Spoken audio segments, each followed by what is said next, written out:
어느덧 제게 주어진 마지막 시간이 된 것 같습니다. 오늘 이렇게 여러분들과 마지막 시간 또 이렇게 함께 말씀을 나눌 수 있게 되어서 굉장히 큰 기쁨이 되는 것 같습니다. 오늘 제가 이렇게 와서 예배를 드리는데 우리 참 다양한 찬양단이 있고 다양한 모습으로 하나님 앞에 찬양 드리는 모습이 굉장히 큰 은혜가 되고 큰 감동이 됐습니다. 제가 섬기고 있는 우리 춘천 드림교회에 가서도 이 하모니카 찬양단 또 수화 찬양단 좀 만들어서 함께 좀 동력해 나가면 좋겠다라는 생각이 들었습니다.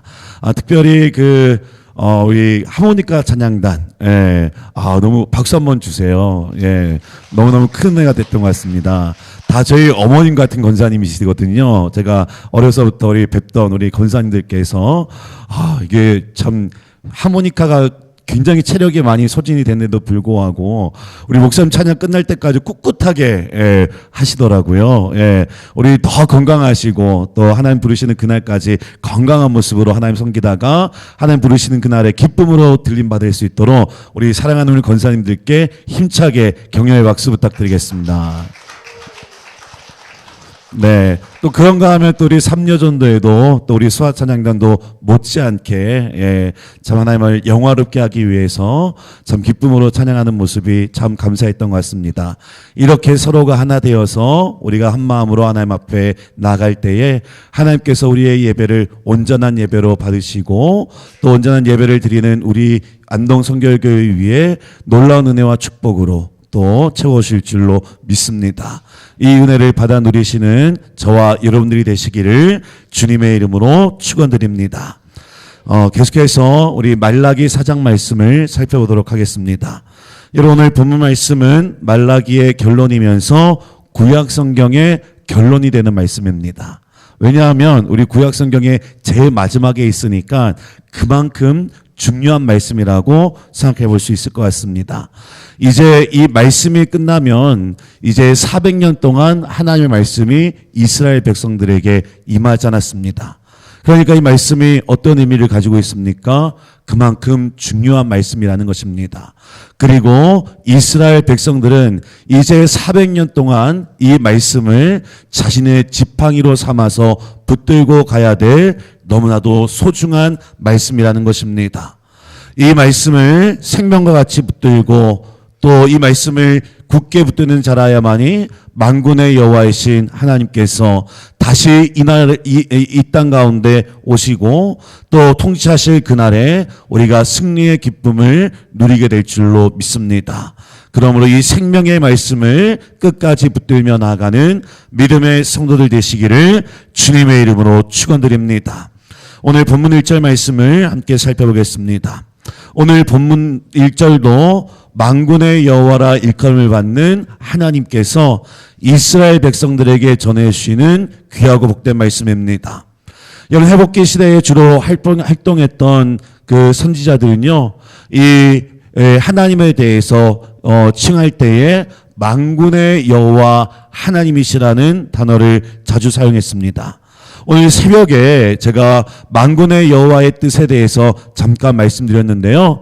이 말라기 말씀이 이 이스라엘 백성들에게 주는 경고의 말씀, 그리고 만군의 여호와 하나님은 심판의 주 또는 전쟁의 하나님으로 묘사되기 때문에 너희가 내 말을 듣고 결단하지 않으면 내가 너희를 끝장내겠다. 이런 위협의 말씀일 수도 있고요. 또 한편으로는 또 생각해 본다면 이제 만군의 여호와가 되시는 하나님께서 장차 구원의 주가 되셔서 이 땅에 오실 텐데 그 하나님께서 이 땅을 통치하시는 그날에 이 세상에 주님을 믿고 또 주님을 주라 고백하는 모든 사람들에게 평화와 평강을 허락하시고 그들을 보호해 주신다라는 말씀의 의미인 것입니다. 여러분 오늘 이 주님께서 오늘 이스라엘 백성들에게 마지막으로 말씀하십니다. 오늘 1절 말씀을 보면 곧 보라 용광로 불같은 날이 너희에게 임하게 될 것이다 말씀하고 있습니다. 여기 말씀은 무엇입니까? 다시 말씀드리면 이 세상의 모든 것들이 녹아내리고 모든 것들이 사라지게 되는 그런 날들이 곧 찾아오게 될 것이다 라는 말씀입니다. 이 말씀은 무엇입니까? 우리가 배웠다고, 우리가 가졌다고, 우리가 누렸다고, 우리가 돈을 많이 가졌다고 더 이상 자랑하지 못할 그날이 우리의 삶 가운데 곧 찾아오게 될 것이라는 말씀입니다. 여러분, 지금 이스라엘 백성들이 처한 상황은 어떠한 상황입니까? 지금 열강의 압제가 있습니다. 전쟁의 위기와 공포가 이들 가운데 도사리고 있습니다. 그런데 오늘 예수님 뭐라고 말씀하십니까? 지금은 너희가 볼 때에 강대국이 있어 보이고, 지금은 열강이 통치하고 다스리는 것 같지만, 이제 그들이 아무것도 아닌 날이 곧 너희에게 찾아올 것이다. 이제 세상의 권세를 자랑하고 그것으로 자기의 위로를 삼고 위안을 삼았던 그 모든 자들이 마치 용광로에 던져진 지푸라기와 같이 곧 사라지게 될 날이 임박할 것이다 말씀하고 있습니다. 그날에 예수님께서 초림의 주님으로 이 땅에 오시는 그날에 이 세상의 모든 것들을 자랑하는 사람들이 사라지게 될 것이다 말씀하고 있는 것입니다. 여기 말씀처럼 하나님이 이 세상을 심판하시고 또 하나님께서 이 땅을 통치하시는 그날에 자기 육체를 자랑하는 모든 자들은 소멸하게 될 것입니다. 그들은 마치 들판에 있는 그 마른 풀과 같이 사라지게 될 것이고, 마른 겨와 같이 바람에 부는 겨와 같이 사라지는 일들이 나타나게 될 것입니다. 그러므로 여러분, 오늘 우리는 하나님께서 우리에게 주시는 이 경고의 말씀, 또 이 겉면의 말씀을 우리 마음판에 깊이 새기고 곧 임박할 주님의 날이 얼마 남지 않았음을 기억하면서 우리 스스로를 돌아보고 겸손하게 주님 앞에 붙들려 살아가는 삶을 살아야 될 줄로 믿습니다. 오늘 하나님께서는 그러한 날에 대해서 말씀하시면서 서로 대비되는 두 사람에 대해서 말씀하고 있습니다. 먼저 오늘 1절 말씀을 보면 그날에 마치 우리 주님께서 용광로의 불과 같이 임하게 되는 그날에 교만한 자와 악을 행하던 자들이 다 지푸라기 같이 될 것이다 말씀하고 있습니다. 여러분, 교만한 사람들은 어떠한 사람입니까? 내가 내임내하고 자기를 내세운 사람입니까? 아니면은 어깨를 곧게 세우고 목을 곧게 세우는 사람, 이런 사람들을 교만한 사람이라고 이야기합니까? 여러분, 세상 사람들은 이런 사람들에 대해서 교만하다라고 이야기합니다. 물론 성경에서도 이런 사람들에 대해서 교만이라고 말씀하지만 하나님께서 말씀하시는 교만이라고 하는 것은 무엇입니까? 여러분, 성경에서 말씀하고 있는 교만은 하나님 없이 자기 스스로 모든 일들을 행하려고 하는 사람, 스스로 묻어진 것을 다시 쌓으려고 하는 사람, 바로 이러한 사람들에 대하여 성경은 교만한 사람이라고 말하고 있습니다. 하나님 없이도 내가 살 수 있다. 내 힘으로 얼마든지 할 수 있다. 내가 내 인생은 내 능력으로 감당할 수 있다. 이렇게 고백하는 사람, 이것이 바로 하나님이 없는 인생이고, 하나님 없는 인생을 하나님은 교만이라고 말씀하고 있습니다. 여러분, 이러한 예가 신약 성경에도 있지 않습니까? 여러분, 신약 성경을 살펴보면 탕자의 비유가 등장합니다. 여러분, 이 탕자의 비유를 보면 아버지와 두 아들이 있었습니다. 이 아버지에게는 두 아들이 있었는데 어느 날 둘째 아들이 아버지에게 이렇게 이야기합니다. 아버지, 더 이상 아버지와 살 수 없을 것 같습니다. 그러니 너에게 재산의 반을 딱 떼어서 주십시오. 아버지 없이 제가 한번 잘 먹고 잘 살아보겠습니다. 내 힘으로 살아볼 테니까 아버지의 재산을 나에게 반 주십시오. 여러분, 이렇게 하고 이 아들이 떠나지 않았습니까? 여러분, 이 아들에게 있어서 가장 편안하고 가장 복된 삶이 어디에 있었겠습니까? 바로 아버지의 집에 있을 때, 아버지의 그 품 안에 있을 때 가장 행복하고 편안하고 만족한 삶을 살 수가 있는 것입니다. 그런데 여러분, 이 아들이 아버지의 집을 떠나서 세상 가운데로 나가고 자기의 힘으로 무언가를 해보겠다고 이야기했을 때 어떠한 삶이 기다리고 있었습니까? 결국 실패하고 마는 인생이 되고 만 것입니다. 여러분, 오늘 하나님께서는 이러한 교만한 자를 치시고 또 이 교만한 자를 용광로의 불과 같이 그들을 집어 삼켜서 마치 지푸라기처럼 불살라 버릴 것이다 말씀하고 있습니다. 여러분, 어쩌면 이게 교만한 우리 인간들의 최후가 아닌가 생각되어집니다. 우리 인생이 바로 이와 같다는 것입니다. 여러분, 우리는 그 빈들의 그 마른 풀과 같이 그 풀이 마르고 사라지는 것처럼 결국 이 땅에서 소멸되고 사라질 수밖에 없는 연약한 존재들입니다. 하나님께서 그 심판하시는 그날에 마치 지푸라기 같이 모두 불살라버릴 수밖에 없는 그러한 존재들이라는 말씀입니다. 여러분, 그렇기 때문에 우리가 그 무엇을 하나님 앞에 자랑할 수 있겠습니까? 우리가 그렇기 때문에 무엇으로 우리의 이름을 낼 수가 있겠습니까? 여러분, 이것이 오늘 당면한 우리 인생들의 운명이고 이것이 당연한 죄의 결과인 것입니다. 여러분, 그런데 오늘 하나님께서 이러한 우리 인간들에게 놀라운 은혜와 은총을 베풀어 주셨습니다. 오늘 본문 말씀을 보면 이 교만한 자들과 대비되는 자들에게 주시는 하나님의 축복의 말씀을 기록하고 있습니다. 오늘 하나님께서는 그를 경외하는 자들에게 은혜와 축복을 약속하시면서 이렇게 말씀하고 있습니다. 오늘 본문 2절 말씀입니다. 우리 함께 살펴보도록 하겠습니다. 함께 봉독합니다.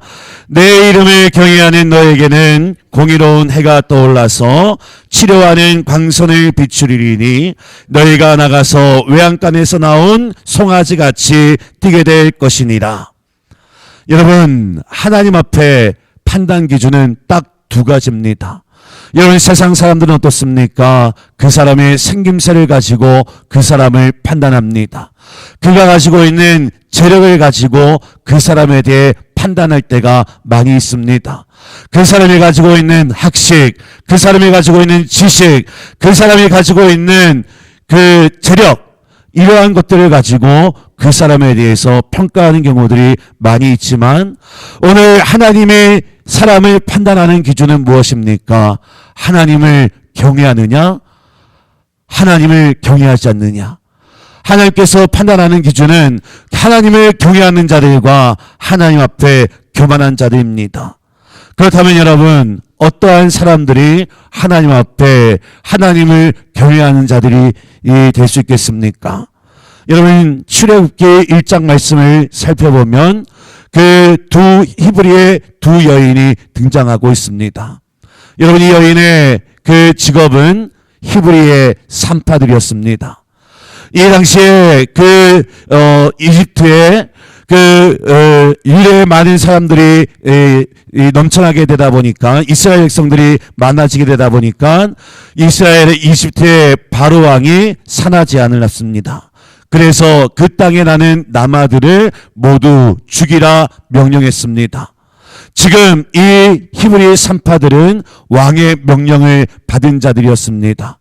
그런데 이들이 왕의 명령을 거역했습니다. 여러분, 이 당시에 왕의 명령을 거역한다는 것은 죽음을 불사르는 행위입니다. 만일 누군가 왕을 똑똑히 쳐다보는 것만으로도 그 자리에서 사형을 당할 수도 있는 상황이었습니다. 그런데 여러분, 이 여인들이 왕의 명령을 어기고 그 애굽에 난 아들을 살릴 수 있었던 이유는 무엇입니까? 여러분, 그것은 이 사람의 왕보다 하나님을 더 경외했기 때문입니다. 위에 계신 하나님께서 더 강력하고 하나님이 더 두려운 존재라는 것을 믿고 확신했기 때문에 그는 하나님 앞에 결단하며 이렇게 그 모세를 살려낼 수가 있었던 것입니다. 여러분, 성경은 이 여인들이 하나님을 경외했기 때문에 이러한 일들을 감당했다 말씀하고 있는 것입니다. 여러분, 하나님을 경외한다는 것은 무엇입니까? 하나님을 경외한다는 것은 하나님 우선주의로 살아간다는 것입니다. 하나님을 내 삶의 가장 최우선의 가치를 가지고 살아간다는 것입니다. 하나님의 가장 두려운 존재인 것을 알고 하나님 앞에 내 스스로를 돌아보며 날마다 점검하며 살아가는 삶, 바로 이것이 하나님을 경외하는 삶인 것입니다. 여러분, 오늘 이렇게 하나님을 경외하는 자들에게 하나님께서는 어떠한 축복을 주시겠다 약속하고 있습니까? 오늘 본문 2절 말씀을 보면 하나님을 경외하는 자들에게 공의로운 해가 비칠 것이다 말씀하고 있습니다. 여러분, 공의로운 해, 여러분, 해가 어떻게 공의로우시겠습니까? 해는 그냥 해지 어떻게 공의로울 수 있겠습니까? 해는 그냥 둥근 해지 이 해가 어떻게 공의로울 수 있단 말입니까? 여러분, 여기에서 해라고 하는 것은 예수 그리스도를 의미하는 것입니다. 우리를 사망과 어둠 가운데서 건져내어 주신 밝은 빛, 이 세상에 소망이 되시기 위하여, 소망의 빛이 되시기 위하여 이 땅에 오신 예수님, 바로 이 예수님께서 공의로운 해가 되신다라는 말씀입니다. 오늘 이 여호와를 경외하는 자에게는 공의로우신 예수님께서 치료의 광선을 비추어 주시겠다 약속하고 있습니다. 여러분, 하나님은 공의로운 분이라 말씀하고 있습니다. 여러분, 예수님께서는 공의로우신 분이십니다. 여러분, 오늘 이 말라기 선지자는 그 예수님에 대하여 말씀하실 때에 공의로운 분이다 말씀하고 있습니다. 여러분, 공의로우신 하나님께서는 그 하나님을 경외하는 자들을 결단코 외면하지 않으시고 그들이 행한 그 행위대로 반드시 갚되 가장 선하고 복되고 좋은 것으로 채우실 줄로 믿습니다. 오늘 그 하나님께서 오늘 그 주님을 경외하는 자들에게 치료의 광선을 비춰줄 것이다 말씀하고 있습니다. 여러분, 요즘에 병원에 가면 우리 여기 또 무릎이 편찮으셔가지고 병원에 물리치료 받으러 가시는 분들 많이 계시잖아요. 예, 물리치료 가다 보면은 뭐 레이저 치료, 뭐 강선 치료 이런 거 있잖아요. 예, 여기에서 말하는 이 치료의 강선이라고 하는 것은요, 그런 레이저나 그런 우리의 육체의 질병 이런 것들을 고치는 개념이 아닌 것입니다. 여러분, 여기에서 말씀하고 있는 치료의 강선은요, 우리의 육체의 질병을 고쳐주거나 우리가 가지고 있는 몸의 병들을 고쳐주는 것이 아니라 우리가 고칠 수 없는 것, 우리가 인간의 힘으로는 고칠 수 없는 것, 그것을 고쳐준다는 것입니다. 그렇다면 여러분, 우리가 고칠 수 없는 것은 무엇입니까? 아까 우리 집사님께서 기도하셨는데요, 우리는 우리 스스로 죽음 가운데서 우리는 살아날 수가 없습니다. 여러분이 죄인인 우리는 우리 스스로가 구원할 수가 없는 것입니다. 여러분, 여기에서 치료의 광선이라고 하는 말씀은 어떠한 말씀입니까? 우리는 본래 죽을 수밖에 없는 죄인이었는데 우리는 스스로 구원받을 수 없는 존재들이었는데 우리는 교만하여서 마치 그 용광로의 불에 던져진 그 지푸라기와 같이 영원히 소멸되고 죽을 수밖에 없는 존재들이었는데 우리 주님께서 이 치료의 광선을 우리에게 비추사 우리를 회복시켜 주신다라는 말씀입니다. 그러니까 여러분, 이 말씀은 무엇입니까? 영원히 죽을 수밖에 없는 우리를 그 예수 그리스도의 보혈의 피로 우리를 다시 살리시고 회복시켜 주신다 말씀하시는 것입니다. 여러분, 공의로운 해는 예수 그리스도이십니다. 이 공의로우신 예수님께서 그 핏값으로 영원히 죽을 수밖에 없는 우리들을 영원하게 회복시켜 주시고 우리를 치료해 주신다라는 말씀입니다. 여러분, 마치 지푸라기와 같이, 마치 마른 풀과 같이 우리는 죽을 수밖에 없는 존재들이었습니다. 우리는 영원히 소멸될 수밖에 없는 존재들이었습니다. 그런데 우리 주님께서 우리를 사랑하시기 때문에 끊임없이 우리에게 말씀하시고 우리에게 끊임없이 권면하시고 우리를 그 사랑 가운데 인도하시면서 오늘 우리에게 이러한 영원한 생명을 주시겠노라 말씀하고 있습니다. 여러분, 이 생명이 우리에게 임하게 되면 어떠한 역사들이 나타나게 될까요? 오늘 그 2절 후반부에 있는 말씀을 살펴보면 내 이름을 경외하는 나에게는 공의로운 해가 떠올라서 치료하는 광선을 비추리니 어떠한 일이 일어난다고요? 너희가 나가서 외양간에서 나온 송아지같이 뛰게 될 것이다 말씀하고 있습니다. 여러분, 갓난 송아지를 한번 생각해 보십시오. 여러분, 이 송아지가 얼마나 많은 호기심이 있겠습니까?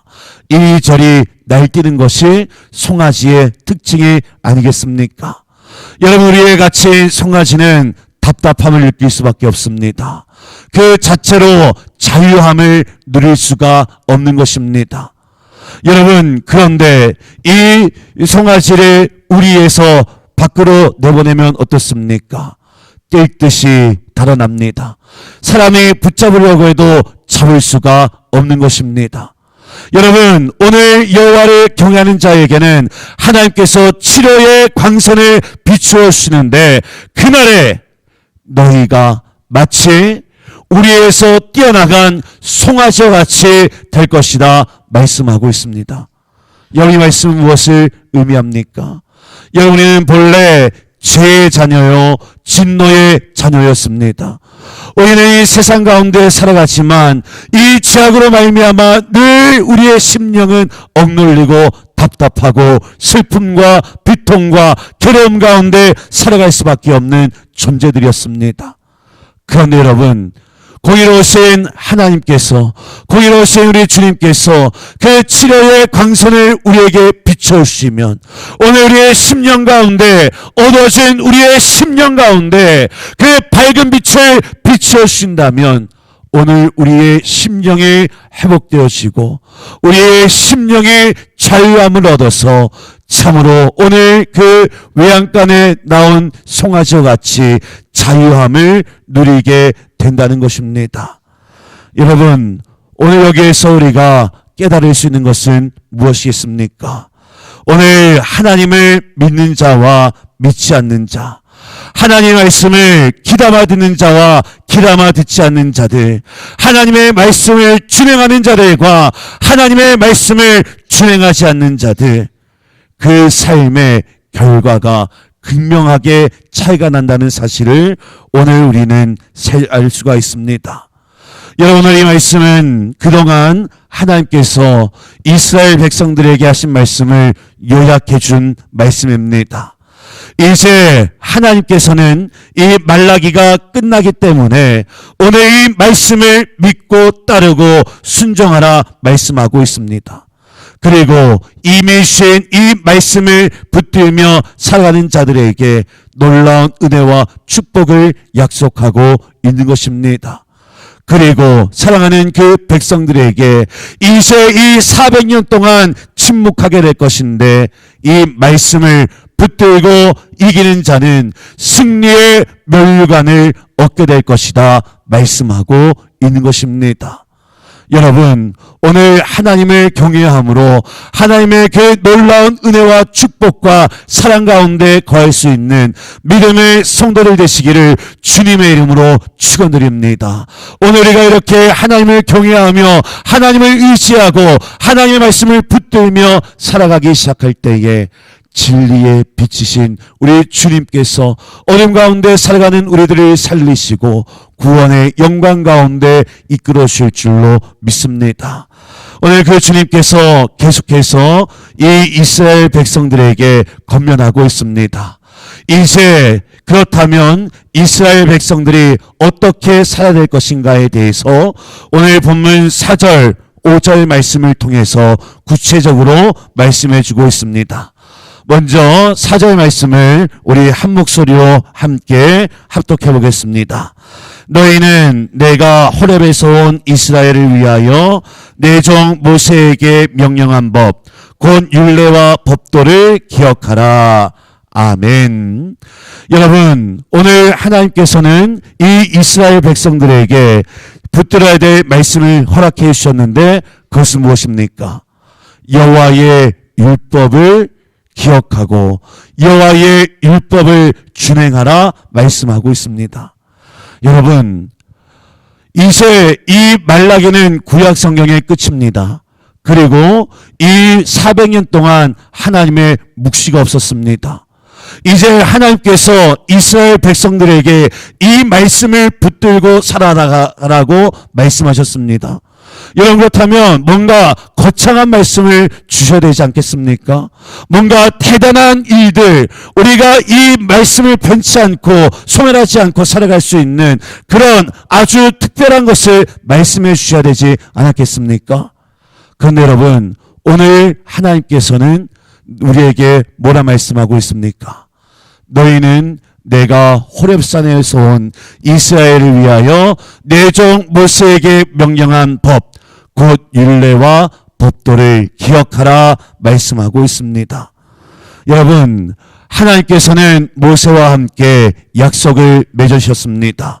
나는 너희의 하나님이 되고 너희는 내 백성이 될 것이다. 여러분, 하나님께서 이스라엘 백성들에게 율법을 주신 이유가 무엇이겠습니까? 하나님의 거룩한 백성으로 살아가게 하기 위해서 하나님의 율법을 수여해 주셨습니다. 이스라엘 백성들이 하나님의 거룩한 백성으로 살기 위해서는 하나님의 율법을 따르며 살아가야 되는 것이 아주 당연한 일이었던 것입니다. 여러분, 오늘 이스라엘 백성들을 향하여 하나님께서는 이 율법을 기억하라 말씀하고 있습니다. 여러분, 기억하다라는 말은 히브리어로 자카르라는 뜻을 가지고 있습니다. 여러분이 자카르, 하나님께서는 기억하라, 이 율법을 기억하라 우리에게 말씀하고 있습니다. 이 율법을 밤낮으로 묵상하고 이 말씀을 밤낮으로 읽고 자녀들의 손목에 붙여주고 이마에 붙이고 또 그것으로 보고 또 보게 하라 말씀하고 있습니다. 여러분, 왜 하나님께서 이제 400년의 묵시를 들어가는 이 시점에 이 이스라엘 백성들에게 이 율법을 기억하라 말씀하셨겠습니까? 여러분, 당연히 하나님의 나라의 거룩한 백성으로 살아가기 위해서는 하나님의 율법을 지켜야 되기 때문에 하나님께서 이 율법을 지키라 말씀하셨을 것입니다. 그런데 여러분, 더 본질적인 의미가 있습니다. 여러분, 그 더 본질적인 의미는 무엇입니까? 우리가 이 율법을 지키고 살아갈 때에 우리는 죄인이라는 것을 깨달을 수가 있습니다. 우리는 이 율법을 지키는 것이 우리의 자랑이 아니라 우리는 이 율법 가운데 우리의 삶을 비추어 보면서 여전히 우리가 아무리 노력하여도 하나님 앞에 죄인이라는 사실을 우리는 깨달을 수밖에 없는 것입니다. 여러분, 그렇기 때문에 하나님께서 우리에게 이 율법을 허락하신 이유는 무엇입니까? 우리는 아무것도 자랑할 것이 없고 우리는 아무것도 내세울 것이 없는 연약한 존재라는 것입니다. 죄인은 우리의 본질을 하나님께서 깨닫게 하시기 위해서 이 율법을 우리에게 주셨습니다. 그리고 그 대신 우리가 예수 그리스도를 의지하고 예수 그리스도의 필요를 깨닫게 하시기 위해서 이 율법을 우리에게 허락해 주신 줄 믿습니다. 여러분, 그렇기 때문에 오늘은 주님께서 다시 이 땅에 오시는 그날까지 우리는 이 율법의 말씀을 돌아보면서 우리가 그 율법에 우리의 삶을 반추하면서 그래, 나는 죄인일 수밖에 없구나. 나는 연약한 죄인이지. 그렇기 때문에 예수 그리스도께서 오셔야만 했어. 우리 예수 그리스도의 그 오심을 사모하며 우리의 죄인임을 깨닫게 하시는 그 율법을 기억하고 그 말씀을 따라 순종하며 살아갈 수 있는 믿음의 성도들이 되어야 될 줄로 믿습니다. 여러분, 계속해서 5절 말씀을 보면 하나님께서 이스라엘 백성들에게 또 다른 말씀을 허락하십니다. 우리 함께 5절, 6절 말씀을 연이어서 한 목소리로 함께 합독하겠습니다. 보라, 여호와의 크고 두려운 날이 이르기 전에 내가 선지자 엘리야를 너희에게 보내리니 그가 아버지의 마음을 자녀에게 돌이키게 하고 자녀들의 마음을 그들에게 돌이키게 하리라. 돌이키지 아니하면 두렵건대 내가 와서 저주로 그 땅을 칠까 하노라. 아멘. 여러분, 하나님께서 이제 이스라엘 백성들이 붙들어야 될 지팡이에 대해서 말씀하시면서 모세에 대해서 이야기하시고 또 연이어서 엘리야에 대해서 말씀하고 있습니다. 여러분, 여기 엘리야가 언제적 사람입니까? 이미 오래전 사람입니다. 여러분, 몇백 년 전에 이미 병거를 타고 하늘로 올라간 사람입니다. 여러분, 그렇다면 엘리야가 올 것이다라는 이 말씀은 무엇을 의미하는 것입니까? 여러분, 부활한 엘리야가 다시 부활해서 이 땅에 오신다라는 말씀입니까? 여러분, 예수님께서 이 엘리야의 정체에 대해서 마태복음 17장 10절로 13절 말씀에 말씀해 주셨습니다. 우리 함께 마태복음 17장 10절로 13절 말씀 함께 살펴보겠습니다. 다 같이 좀 시간이 걸리더라도 찾아보겠습니다. 마태복음 17장 10절로 13절 말씀입니다. 우리 다 찾으셨으면은 같이 한번 합독하겠습니다. 제자들이 물어 이르되 그러면 어찌하여 서기관들이 엘리야가 먼저 와야 하리라 하나이까? 예수께서 대답하여 이르시되 엘리야가 과연 먼저 와서 모든 일을 회복하리라.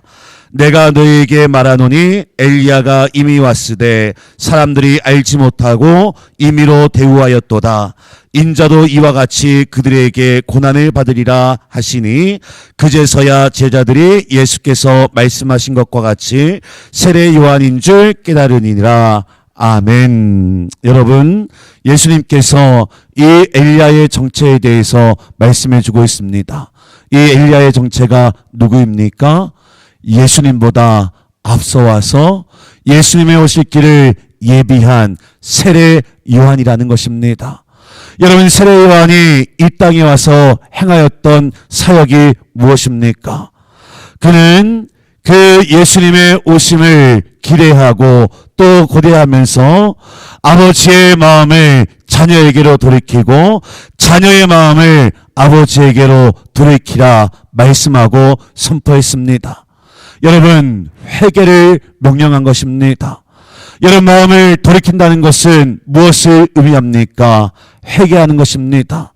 오늘 세례 요한이 그 예수님의 오실 길을 예비하기 전에 먼저 마음을 돌이키고 아비가 회개하고 그 자녀들도 회개하라 말씀하고 있습니다. 여러분, 지금 이 말라기 선지자가 예언하고 있는 말씀이 누구를 향해 가고 있습니까?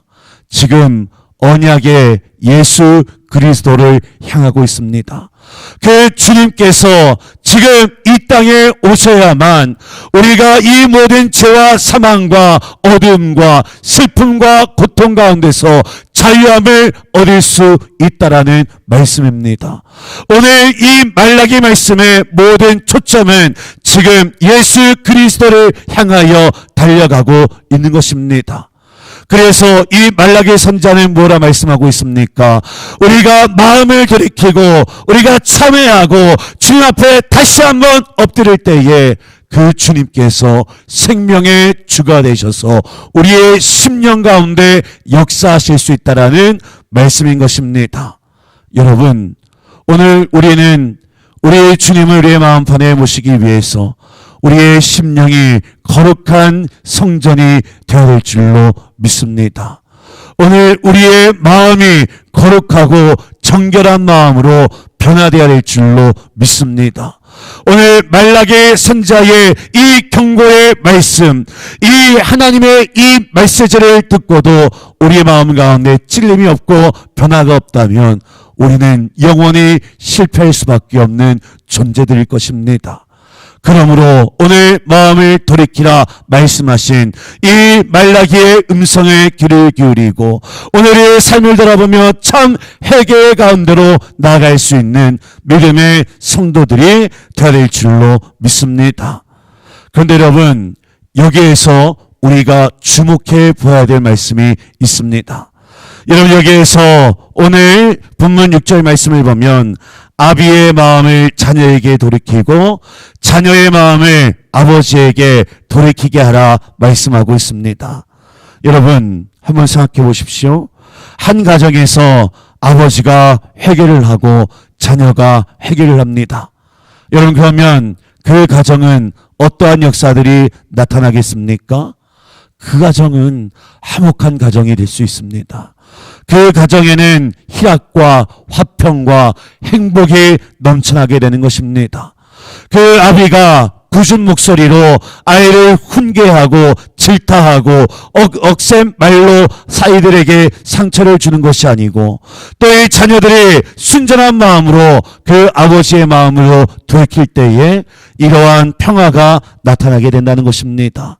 그런데 여러분, 만약에 돌이키지 않으면 어떻습니까? 그냥 그곳이 지옥이고 그것이 재앙일 수밖에 없는 것입니다. 여러분, 오늘 세례 요한이 전하고 있는 말씀은 무엇입니까? 오늘 천국 복음이 이 회개의 선포가 각 가정 가운데 임하게 될 때에 아비가 회개하고 자녀들이 회개하는 그 역사가 일어나서 각 가정 안에 치료의 광선이 비추어지는 놀라운 역사들이 나타나게 될 것이다 말씀하고 있습니다. 여러분, 오늘 가정의 중요성에 대해서 오늘 이 성경은 우리에게 말씀하고 있습니다. 여러분, 말라기는 구약의 마지막 책이라고 말씀드렸습니다. 그리고 이 말라기가 얼마나 중요한 위치에 있는지 거듭거듭 말씀드렸습니다. 그리고 이 말라기가 끝나고 400년 동안 묵시가 없었기 때문에 이스라엘 백성들은 이 말씀을 붙들며 살아야 했습니다. 여러분, 그렇기 때문에 대단한 무언가를 기대하지 않았습니까? 그런데 오늘 성경 마지막에 우리 주님께서 뭐라 말씀하고 있습니까? 아비의 마음을 자녀에게로 돌이키고 자녀의 마음을 아버지에게로 돌이키라 말씀하고 있습니다. 여러분, 왜 이 마지막에 이 가정에 대해서 초점을 맞추느냐? 여러분들 좀 의아하게 생각할 수도 있을 것입니다. 그런데 여러분, 성경을 살펴보면 하나님께서는 이 가정을 통해서 역사하시는 것입니다. 여러분, 하나님께서 이 세상에 최초로 만들어졌던 교회가 어떤 교회입니까? 바로 가정 공동체입니다. 하나님께서 아담과 하와를 만드시고 그의 자녀들과 함께 예배받으셨습니다. 하나님께서 그때가 가장 아름답고 행복했다 말씀하셨고 심히 아름다웠다 말씀하셨습니다. 여러분, 그런데 이게 어떻습니까? 우리 마음속에 죄가 찾아오니까 그것이 깨어지고 말았습니다. 여러분, 하나님 앞에 예배하고 하나님 앞에 영광 돌려드려야 될 그 가장 기초적인 가정이 깨어지기 시작하면서 그 안에 죄가 들어오기 시작한 것입니다. 여러분, 요한계시록의 마지막 장면을 한번 생각해 보십시오. 그 마지막 날에 우리 주님께서 우리 예루살렘을 신부로 여기시고 우리 주님께서 신랑이 되어 주신다 말씀하셨습니다. 그리고 그 마지막 날에 우리 모두가 그 하늘로 들림받아서 혼인잔치를 하게 될 것이다 말씀하셨습니다. 여러분, 이 가정이라고 하는 것은요, 이 성경의 처음 시작과 마지막을 장식할 정도로 아주 중요한 것입니다. 여러분, 그렇기 때문에 우리 믿음의 가장들이 하나님의 말씀을 마음판에 새기고 그 말씀대로 순종함이 있어야 되는 것입니다. 오늘 우리 하나님께서는 우리의 가정이 교회같이 되기를 원하고 우리의 교회가 가정이 되기를 원하고 계시는 것입니다. 여러분, 그렇기 때문에 우리 믿음의 가장들이 하나님의 말씀을 상고하고 아버지께로 마음을 먼저 돌이켜야 됩니다. 그리고 그 말씀을 가지고 사랑하는 자녀들에게 훈계하고 가르치고 그 말씀을 기회로 삼아 살아갈 수 있도록 그들의 삶을 지도해 주어야 될 것입니다. 그런데 여러분, 이러한 묵시가 사라지고 이러한 은혜가 사라지게 되니까 이렇게 우리의 삶 가운데 죄악이 찾아오는 것입니다. 여러분, 오늘 우리가 회복해야 될 것이 있다면 우리 믿음의 가정인 줄로 믿습니다.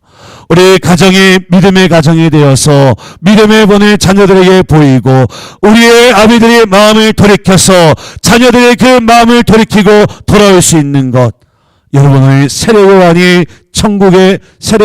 전한 이 천국의 복음이 각 가정 안에 선포되어야 될 줄로 믿습니다.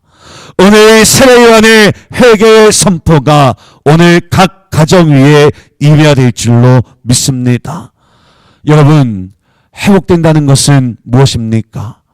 여러분, 회복된다는 것은 무엇을 의미하는 것입니까? 내가 생각했을 때 가장 꽃다웠던 때, 내가 생각했을 때 가장 충만했을 때, 내가 생각했을 때 가장 은혜로웠던 때, 그때로 회복하는 것이 진정한 회복입니까? 여러분, 진정한 회복이라고 하는 것은 태초에 하나님이 천지를 창조하시고 보시기에 심히 좋았더라. 하나님이 이 세상을 창조하시고 심히 보시기에 좋았더라 말씀하셨던 그 상태로 돌아가는 것, 바로 이것이 진정한 회복인 줄로 믿습니다. 여러분, 그렇기 때문에 가정이 회복되는 것, 이것이 하나님이 보시기에 아주 좋은 일인 줄로 믿습니다. 그럼 우리 여러분, 오늘 하나님의 말씀을 받는 우리 이 안동성결교회 믿음의 성도님들은 오늘 우리의 가정이 변화될 수 있도록 주님 앞에 마음을 다하여 간구할 수 있는 믿음의 성도들이 되어야 될 줄로 믿습니다. 하나님께서는 우리의 가정을 가장 최소의 교회로 세우셨습니다.